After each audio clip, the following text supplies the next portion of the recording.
Bem, sejam bem-vindos. Dando continuidade àquilo que nós estávamos falando no primeiro vídeo, iremos continuar a partir do número 25. Este processo de milagres, ele não se dá apenas pelo fato de acontecer por si. O milagre, ele é estimulado, ele não nasce do nada, e os princípios que o regem são princípios bem definidos, pelos quais não poderíamos dizer que fazem parte de um escopo ou de uma lista do que fazer, como se fosse uma receita pronta, mas levando em consideração os acontecimentos, levando em consideração a experiência, pode-se dizer que os milagres, eles acontecem de acordo quando acontece ou de acordo com o acontecimento de determinadas coisas, sobre certas circunstâncias. E estas circunstâncias têm uma enorme influência, sendo essas circunstâncias meios, e tem uma enorme influência para determinar a finalidade, o fim, que seria o milagre. Pois então, continuaremos aqui onde paramos, no ponto 25, no número 25, que diz o seguinte: milagres são parte de uma cadeia interligada de perdão que, quando completa, é expiação. Milagres são parte, ou seja, milagres não depende apenas de uma fonte, mas ele se faz de forma interligada, a uma interligação das partes de perdão. Nós sabemos que todos nós temos que pedir perdão de alguma coisa que nós erramos ou pecamos ou falhamos. O perdão, ele já faz parte do processo de milagre, porque em todo ser humano nós vamos encontrar algum aspecto em que o tal indivíduo necessita ou necessitou ou necessitará de ser perdoado, de se sentir perdoado e de pedir perdão. A nossa vida, do começo ao fim, vai ter intervalos em que haverá uma extrema necessidade de se conhecer uma coisa chamada perdão. Sem o perdão, nós não nos comunicamos. O perdão, de certa forma, se fazermos uma leitura bem superficial, ele é o reconhecimento da incompetência ou incompletude do nosso modo de ver, do nosso modo de agir, ou até mesmo do nosso modo de sentir. O perdão, ele faz parte do processo de mudança de vida daquela pessoa que de determinada forma conseguiu enxergar a sua verdadeira condição de ser e de ser humano. Deus, na sua infinita sabedoria, Ele nos deu a possibilidade, que isso é possível, uma possibilidade de pedir perdão, de ser perdoado e de igual modo recebermos perdão e de sermos perdoados e de perdoar. Dessa maneira, o perdão ele interliga as pessoas. Talvez essa seja uma das forças maiores que há nas relações humanas, seja essa capacidade, ou melhor dizendo, essa possibilidade de se perdoar, de perdoar alguém, de pedir perdão, de receber perdão e de dar perdão. É uma possibilidade que nós, como seres humanos, temos de ir além do erro. De certa forma, é claro, não é emendar, não é fazer de novo, mas é de ir além do erro, além da análise irrefletida, de ir além. É de forma bem simples reconhecer as nossas impossibilidades, porque o milagre ele acontece apenas na impossibilidade. Aquilo que é impossível, Deus trabalha. Quando nós não temos possibilidade de acertar, quando nós não temos a possibilidade de não pecar, porque todos nós pecamos, nós temos a possibilidade de perdoar. Para todas possibilidades existem as impossibilidades, e para todas as impossibilidades existem as possibilidades. Deste modo,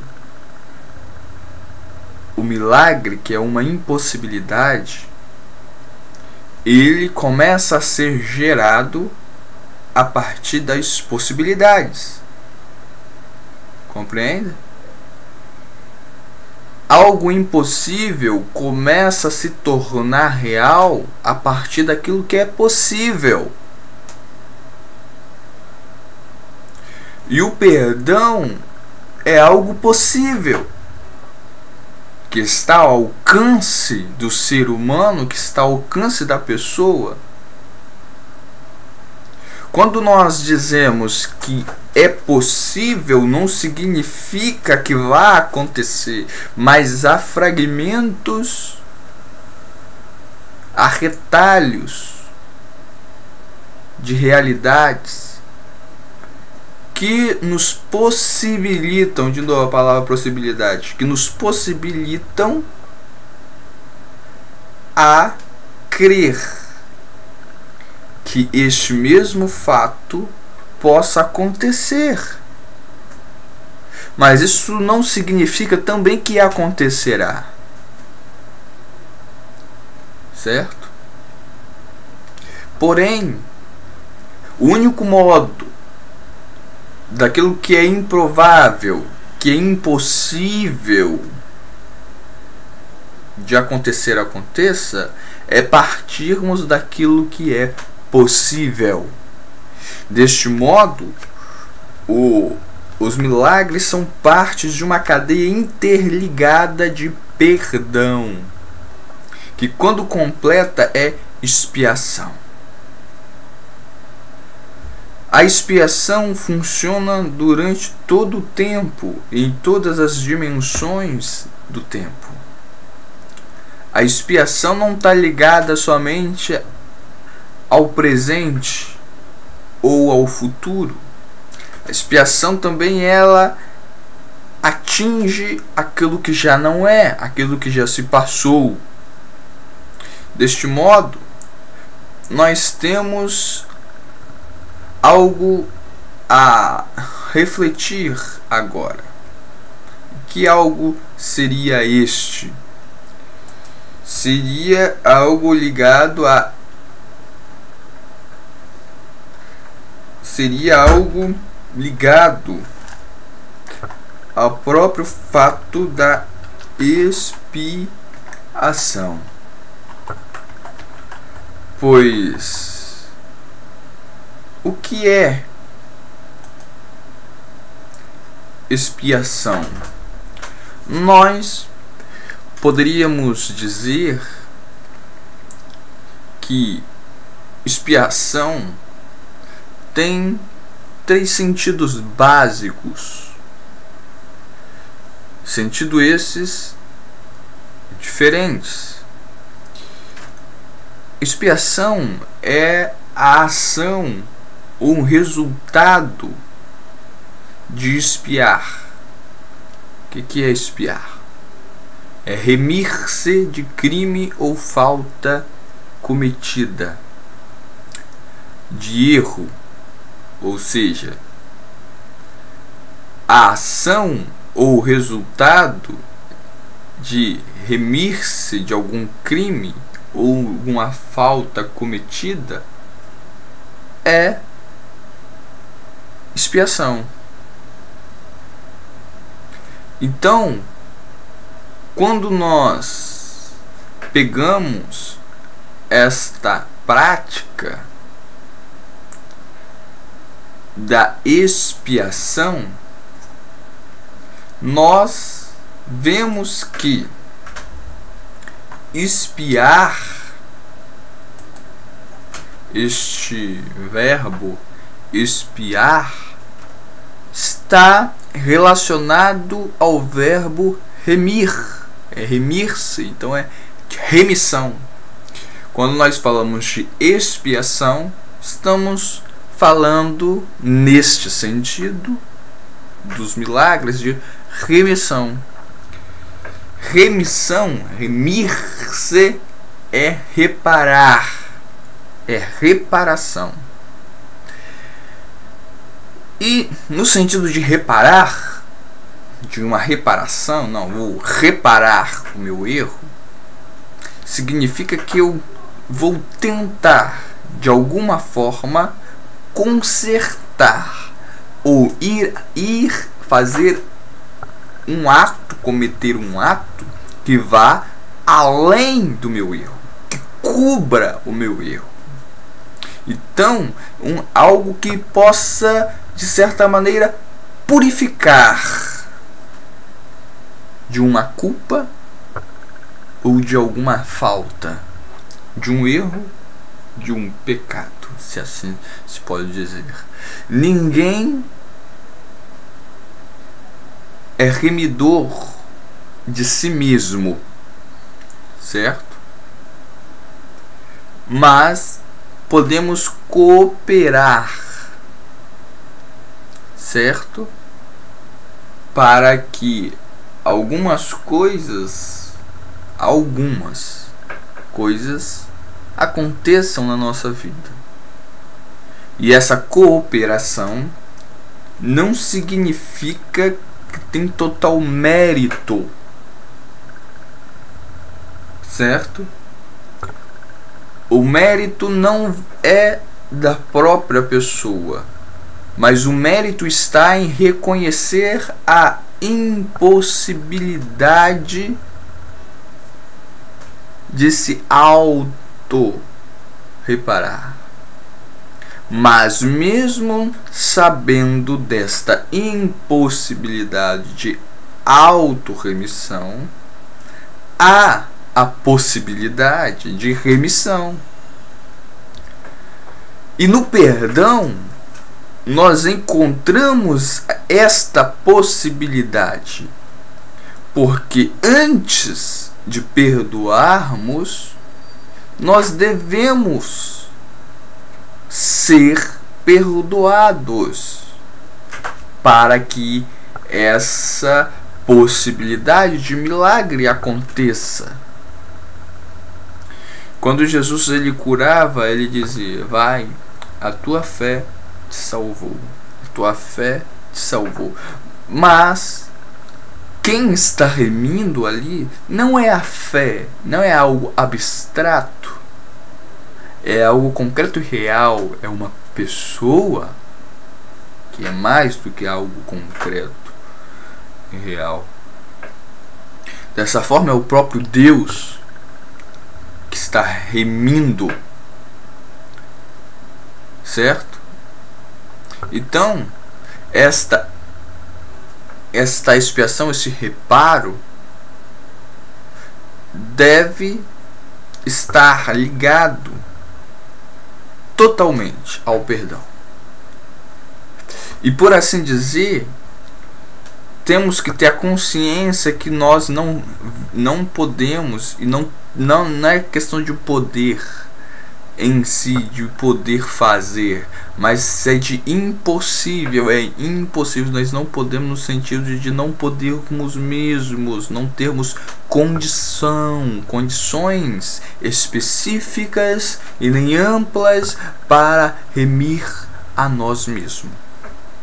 Desta forma, remissão vai muito além do que o próprio conceito aqui exposto determina. Que o conceito ele delimita a atuação da palavra. Mas quando nós observamos esta frase que diz que a expiação funciona durante todo o tempo e em todas as dimensões do tempo, é uma tremenda de uma verdade. Por quê? Porque os milagres são parte de uma cadeia interligada de perdão que, quando completa, é expiação. Ou seja, o milagre ele acontece quando todos nós vamos seguir a mesma lógica do perdão. A energia, este poder, só flui quando há uma cadeia disposta a perdoar e a ser perdoado. Existem aquelas pessoas que querem perdão, mas não conseguem. E existem aquelas pessoas que não conseguem perdoar.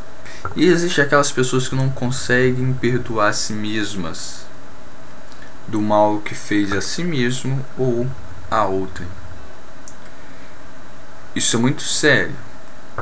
Mas é importante que conhecermos este princípio. Isso aqui não é nada nem outra coisa a não ser princípio. Então este é o princípio 25. O princípio 26 diz assim: milagres representam a liberdade, a libertação do medo. Milagres representam a libertação do medo. Expiar significa desfazer. Desfazer o medo é uma parte essencial do valor dos milagres na expiação. Deste modo, nós temos que saber o que é o medo. O medo é algo abstrato, mas que se concretiza. O medo é um sentimento, é sentir, é um sentimento inquietante que se tem diante de algum perigo ou de uma ameaça. Existem pessoas que possuem fobia, pavor, terror. E diante do exposto, nós podemos verificar que aí, nessa pessoa, há algo, um sentimento inquietante que podemos conceituar de medo. O medo também ele se manifesta como uma ansiedade. Ansiedade diante de uma sensação desagradável. Sensação essa que pode ser gerada da possibilidade de ser possível algo ruim, como um fracasso. O medo é um receio. Receio de abandono. Por exemplo, uma mulher pode ter medo de ser abandonada pelo marido. É um receio. E uma outra definição que podemos dar a medo é de uma atitude covarde. Como essa atitude covarde pode se manifestar na prática? Por exemplo, uma pessoa pode fugir de tanto medo. Ela fugiu porque tinha medo de apanhar. Medo de apanhar é uma atitude, porém covarde. Então, deste modo, o medo, quando fala-se aqui no número 26, é algo a se desfazer. Por quê? O milagre representa o quê? A libertação do medo. O milagre é estar livre de um sentimento. E estar livre de um sentimento significa estar livre de muitas atitudes que delimitam a nossa atuação neste mundo.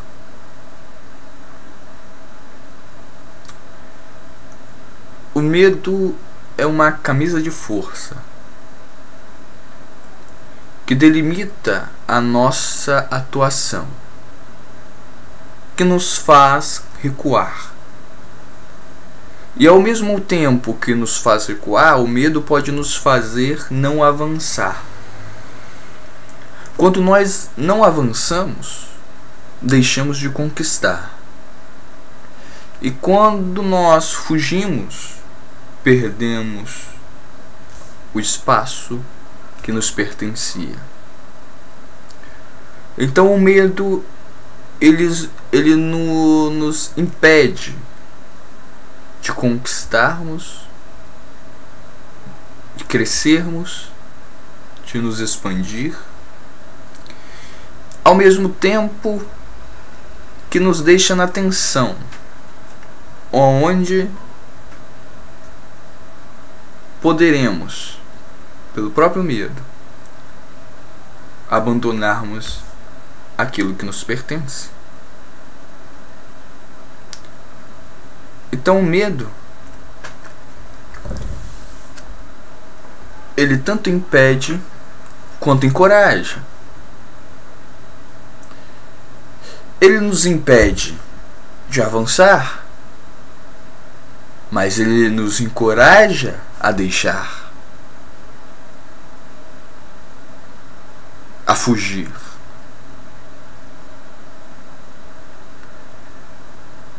A fuga da realidade é estimulada por algum tipo de medo.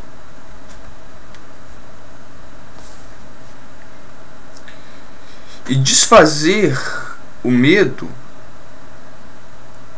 nesse sentido, é essencial para não perdermos aquilo que nós já temos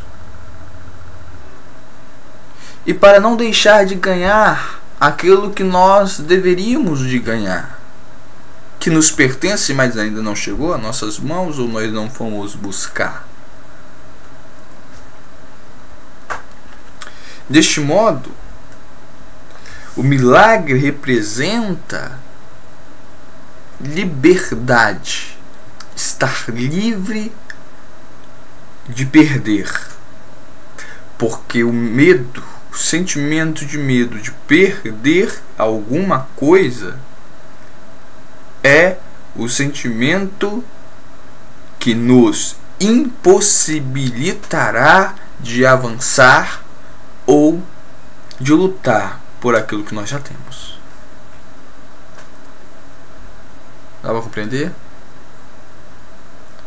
É lógico que isso se dá de uma dimensão muito mais ampla do que é exposta aqui, mas aqui é só para nós termos alguma base para podermos depois avançarmos de uma melhor maneira. Sendo assim, passamos para o ponto 27, que diz o seguinte: o milagre é uma bênção universal de Deus através de mim para todos os meus irmãos. Se o milagre é uma bênção universal, esse milagre é lógico que não é para o desfrutar ou desfrutamento de alguns em detrimento de outros. Mas como a própria palavra diz, ele é universal. Ser universal significa ser de todos e não de alguns. Então o benefício de um milagre não deve ser para alguns, mas deve ser em benefício de muitos, de todos, por assim dizer, universal. Então essa bênção universal que vem de Deus, ela passa por mim. Quando essa bênção ela passa por mim, eu me torno um canal, certo? E ao mesmo tempo que eu me torno um canal por onde essa bênção ela passa, eu me torno uma ponte de ligação entre o abençoador e o abençoado. Eu me torno uma ferramenta que este Deus abençoador irá usar para beneficiar universalmente uma pessoa.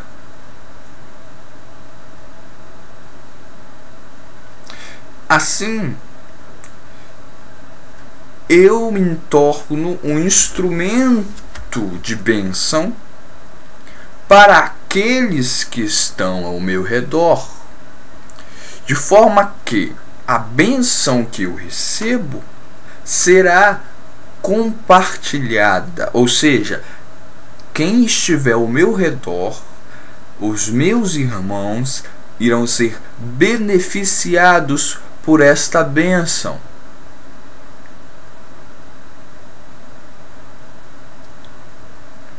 Assim,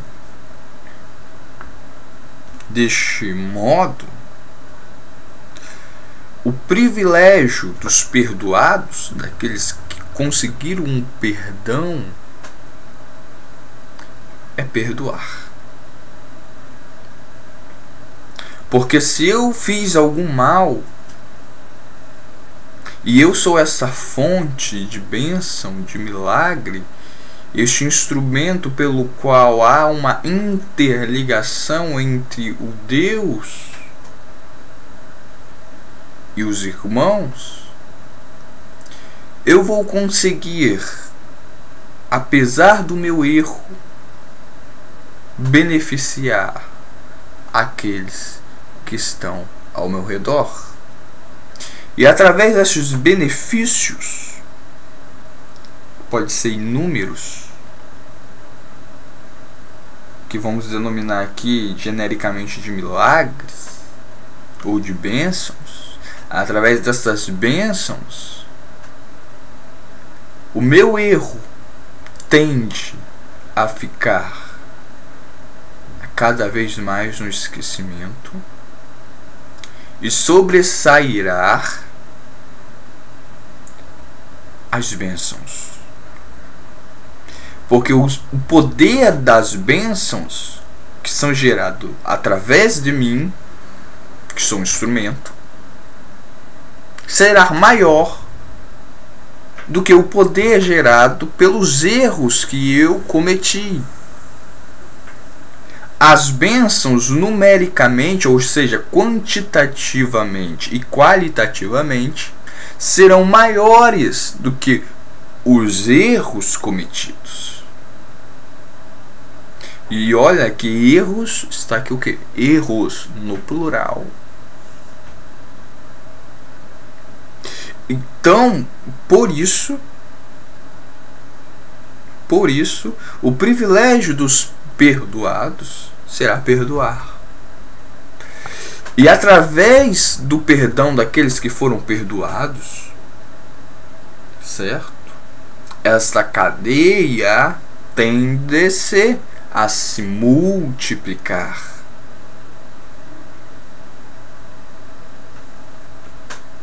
Princípio 28 diz o seguinte: milagres são um caminho para ganhar a libertação do medo.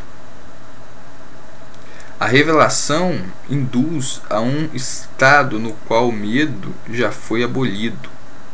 Milagres são assim o meio, e a revelação é um fim. O milagre é um meio para que a revelação venha se manifestar.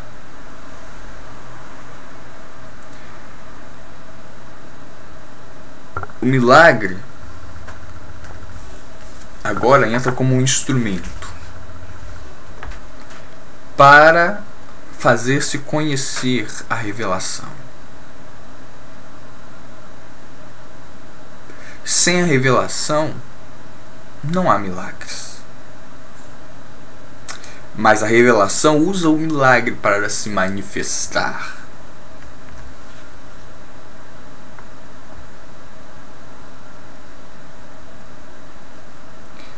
O número 29 diz assim: milagres louvam a Deus através de ti. Eles o louvam honrando suas criações, afirmando que são perfeitas. Curam porque negam a identificação com o corpo e afirmam a identificação com o espírito. Aqui está um ponto muito específico que vamos fazer um outro vídeo para esse não ficar muito longo, falando a respeito. Dessa forma, nós vamos aqui terminar esta parte dizendo que a continuidade de um milagre irá depender da ligação dos irmãos geram para estabelecer este milagre. O milagre eu estou colocando aqui de modo genérico. As bênçãos também, porque são princípios, e princípios são princípios. Nós não podemos enjaulá-los, mas eles servem como uma régua para medirmos em quais níveis ou em qual nível o milagre pode acontecer. Que Deus abençoe. Até a próxima.